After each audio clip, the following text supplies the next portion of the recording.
దేశ ప్రజలందరూ గత 3 రోజుల నుంచి దేశ రాజకీయాలలో జరుగుతున్న పరిణామాలు, లోక్సభలో జరిగిన చర్చల్ని, లోక్సభలో కేంద్ర ప్రభుత్వం ప్రవేశపెట్టిన బిల్లులను, చర్చలతో పాటు కేంద్ర ప్రభుత్వం ఓటమిని ప్రజలు కళ్ళారా చూసింది. ఈ ఓటమి భారతీయ జనతా పార్టీ తెచ్చిన చట్టాల ఓటమిగా చూడాల్సిన అవసరం లేదు. భారతీయ జనతా పార్టీ నరేంద్ర మోడీ గారి యొక్క ప్రభుత్వం యొక్క చిత్తశుద్ధి ఓటమికి గురైంది. చిత్తశుద్ధి లేని చట్టాలను చట్టసభలలో ప్రవేశపెట్టి ప్రేరేపితమైన రాజకీయ ప్రయోజనాల కోసం ఏదైతే ప్రయత్నం చేసిండ్రో దేశ ప్రజలందరూ, ప్రతిపక్ష పార్టీలు అన్నీ కలిసి భారతీయ జనతా పార్టీ అహంకారాన్ని, రాజకీయ దురుద్దేశాన్ని ఓడించడం జరిగింది. మహిళా రిజర్వేషన్ల ముసుగులో సీట్లను పెంచడం ద్వారా 553 సీట్లను 850 సీట్లకు పెంచడం ద్వారా వాళ్ళు ఏదైతే రాజ్యాంగాన్ని మార్చాలనుకుంటున్నారో, రిజర్వేషన్లను రద్దు చేయాలనుకొని 2024 ఎన్నికల సందర్భంగా 400 సీట్లు వస్తే 2/3 మెజారిటీతోని రాజ్యాంగాన్ని మార్చి రిజర్వేషన్లు రద్దు చేయాలన్న ఆలోచనను ప్రజలు గుర్తించి 2024 లోక్సభ ఎన్నికలలో భారతీయ జనతా పార్టీని ఓడించడం జరిగింది. ఓటమిని దిగమింగుకొని ఈరోజు రాజ్యాంగాన్ని మార్చాలి, రిజర్వేషన్లు రద్దు చేయాలనే ఆలోచనతోటి మహిళా రిజర్వేషన్ ముసుగులో సీట్ల పెంపు కార్యక్రమాన్ని ఈరోజు చట్టసభలకు తీసుకురావడం జరిగింది. ఈ అంశాన్ని కూడా దేశ ప్రజలు, ప్రతిపక్ష నాయకులందరూ గుర్తించి మహిళా రిజర్వేషన్లకు మాకు ఎలాంటి అభ్యంతరం లేదు, సీట్ల పెంపు విషయంలో విస్తృత స్థాయిలో ప్రజలలో చర్చ జరిగి ప్రజల ఆమోదం మేరకు మాత్రమే మీరు ముందుకు వెళ్ళాలి, ఇప్పుడు ప్రవేశపెట్టిన చట్టాలను మేము ఒప్పుకునే సమస్యనే లేదు అని చెప్పి లోక్సభలో చర్చల సందర్భంగా చెప్పడమే కాకుండా ఓటింగ్లో కూడా కేంద్ర ప్రభుత్వాన్ని ఓడించడం జరిగింది. ఈ ఓటమి భారతీయ జనతా పార్టీ అహంకారాన్ని తగ్గిస్తుంది అని నేను భావిస్తున్నా.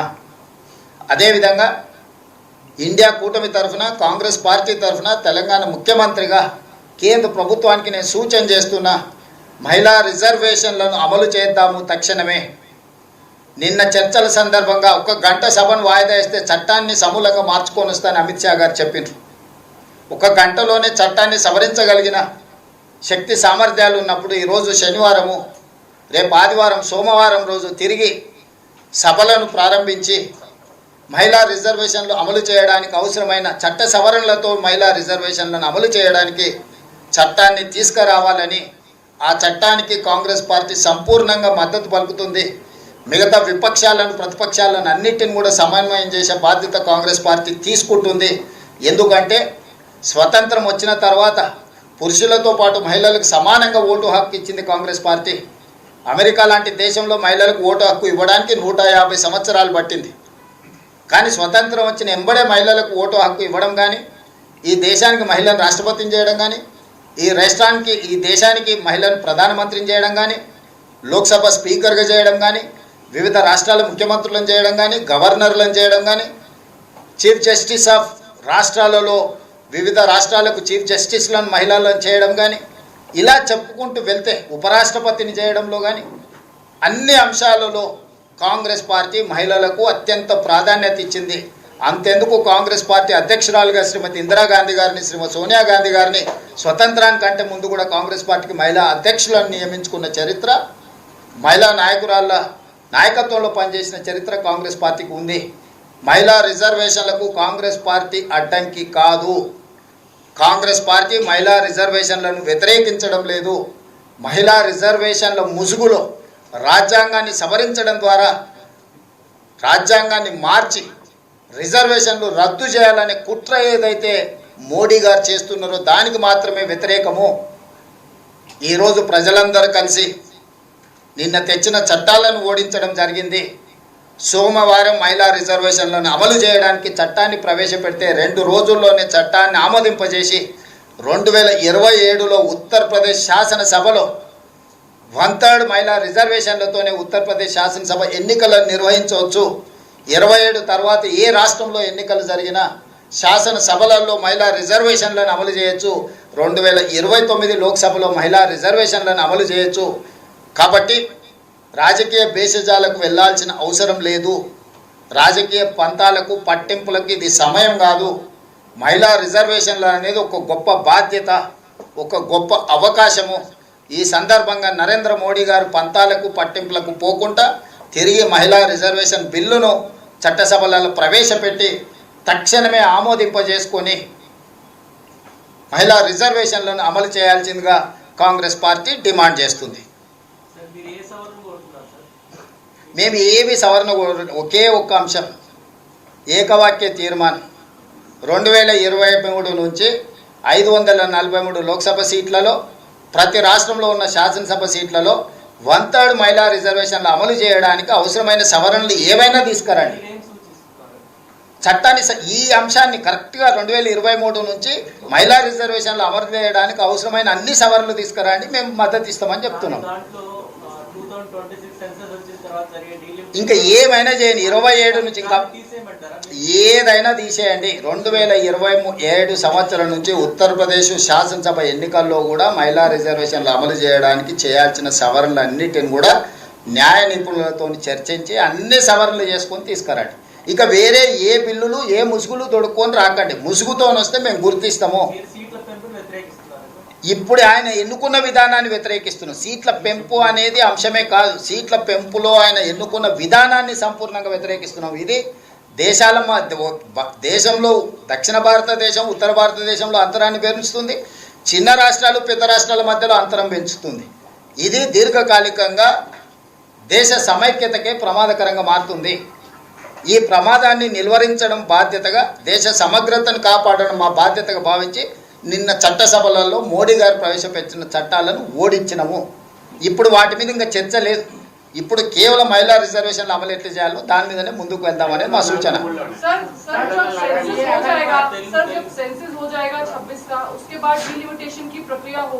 तो उसमें जनसंख्या के आधार पर अगर सीटें तय होंगी तो उस समय भी तो दक्षिण और उत्तर भारत के बीच में जो आप डिफरेंस की बात कर रहे हैं वो आएगा, तो उसमें क्या आपको लगता है फिर आगे कोई?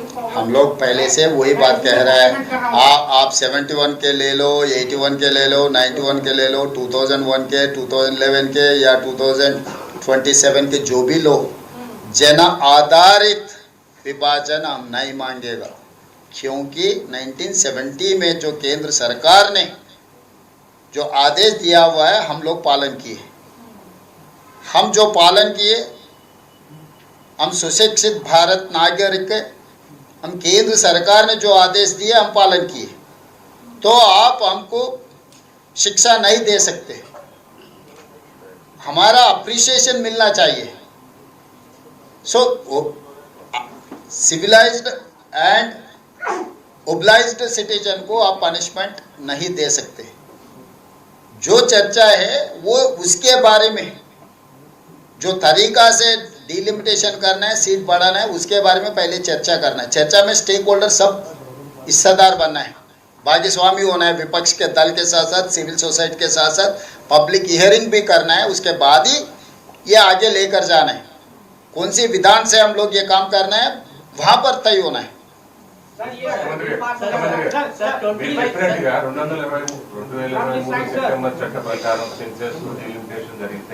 ఆ తర్వాత దక్షిణాది జరిగే నష్టం కంటే నిన్న 50% శ్రీనివాస్ గారు అది ఒప్పుకోము, ఇది ఒప్పుకోము, చర్చనే వద్దు, దాని మీద చర్చనే లేదు. జనాభాను ఒప్పుకోము, ప్రోరేటా ఒప్పుకోము. నీకు నాకు ఈరోజు ఎంత దూరం ఉందో రేపు కూడా అంతే దూరం ఉండాలి. ఏం డిమాండ్ చేయలేదండి. మీరు మీ ఇష్టం వచ్చినట్టు అనుకుంటారు, మీరు ఇష్టం వచ్చినట్టు అడుగుతారు, అది ఏం తెలియదు.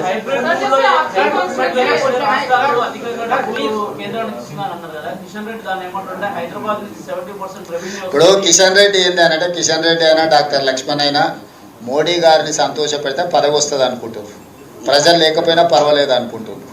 పోనీ కిషన్ రెడ్డి గారు ఏం చెప్తారో, దక్షిణ భారతదేశానికి తెలంగాణకు నష్టం జరగకుండా కిషన్ రెడ్డిని చెప్పమనుర్రి.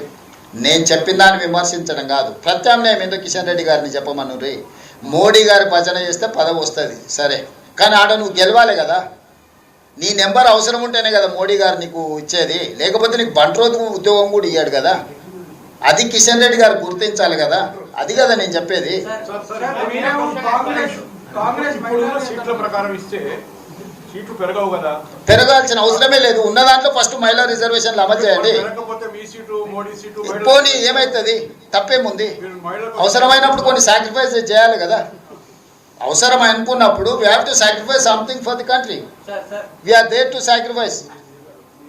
ఒకవేళ మీ సీటు మహిళలకు కేటాయిస్తుంటారా? No, absolutely no problem. Being a party leader, I have to provide my women wing. So definitely, I will do that job. ये अगर ये बिल पास हो जाते तो साउथ इंडिया को कितना पॉलिटिकली और इकोनॉमिकली लॉस होता, डैमेज होता। अभी तो बिल हार चुका है, अभी उसके बारे में अभी चर्चा करने से कोई फायदा नहीं है. 25 years freezing clause next year తో అయిపోతుంది. నెక్స్ట్ సెన్సస్ అప్పటి నుంచి ఆటోమేటిక్ గా జనాభా ప్రాతిపదికన సీట్లు పెంచాలి. అప్పుడు మనం నష్టపోతాం అనే వాదన మీరే. ఎవరు తెస్తుండ్రు? అప్పటి వరకు ప్రభుత్వాన్ని ఉంచాం కదా, ఓడగొట్టాం కదా. నార్త్ వాళ్ళు ఒప్పుకొని ఎవరు ఒప్పుకొని, ఇప్పుడు నిన్న నార్త్ వాళ్ళు మనకు మద్దతు ఇవ్వలేదా? వెస్ట్ బెంగాల్, ఉత్తరప్రదేశ్ ఎక్కడుంది? అఖిలేష్ యాదవ్ ఏం చెప్పాడు? అరే బాస్, ఆ సమయం వచ్చినప్పుడు అప్పుడు మా వ్యూహం మాకుంది, ఎత్తుగడ మాకుంది. ఇప్పుడే ఆ చర్చ ఎందుకు? ఇప్పుడు క్యాన్సర్ రాకముందే మన ఆత్మహత్య చేసుకుంటే ఎట్లా? క్యాన్సర్ వచ్చినాక ట్రీట్మెంట్ చేసుకోవడానికి ఎన్నో మెడిసిన్స్ ఉన్నాయి. సమస్య వచ్చినప్పుడు దాన్ని చేసుకుందాం. అన్నిటి మీద ఆ రోజు చర్చ చేద్దాం. విజయభాస్కర్ గారు, ఈ రోజు మనం ముందున్నది మహిళా రిజర్వేషన్. మహిళా రిజర్వేషన్లను అమలు చేయడానికి ఏం చేయాలో అది ఒక్కదాని మీదనే చర్చించుకుందాం. మిగతా అన్ని సమస్య వచ్చినప్పుడు పరిష్కారం ఆటోమేటిక్గా చెప్తాం. ఇప్పుడు మోడీ గారు ఏమన్నారు?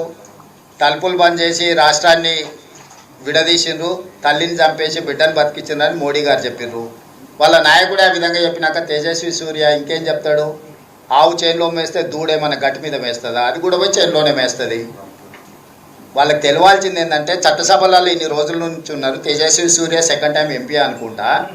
ఆయనకు అవగాహన కల్పించండి. మీరు ఏ బిల్లు సభలో ప్రవేశపెట్టినా తలుపులు మూసిన తర్వాతనే ఓటింగ్ జరుగుతుంది. అది ప్రాథమిక సూత్రము. ఓటింగ్ ఆర్డర్ హౌస్ లేనప్పుడు ఓటింగ్ జరగదు. బుర్రున్నవాడు ఎవడైనా హౌస్ని ఆర్డర్లో పెట్టాలి. ఓటింగ్ అడగాల్సినోడు. లగడపాటి రాజగోపాల్ లాంటి వాళ్ళు పోడియంలోకి పోతే ఏం జరుగుతుందో అదే జరిగింది. సో అట్లాంటి వాళ్ళు పేపర్ స్ప్రేలు తీసుకొచ్చి కొట్టిన తర్వాత ఓటింగ్ ఎందుకు జరుగుతాయి? ఇంతటి అరాచకం ఎప్పుడైనా చూసిండ్రా? అరాచకానికి తగ్గట్టు రోగానికి తగ్గ మందు ఇస్తారు. ఎప్పుడైనా రోగం ఎట్లుంటే మందు అట్లుంటుంది.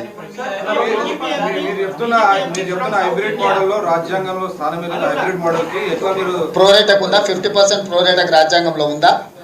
మోడీ ఒక మోడల్ చెప్పిండా, మేము ఇంకొక మోడల్ చెప్తున్నాము. చర్చ చేయి నువ్వు. ఇప్పుడు మోడీ మోడల్కి రాజ్యాంగంలో ఏమైనా ప్రొవిజన్ ఉందా? లేదు కదా. 1971 జనాభా ఆధారంగానే చేసిన దాని ప్రకారం ఎందుకు? నేను చెప్పేది అదే. 50% చేయాలని లేదు కదా, 5% చేయి.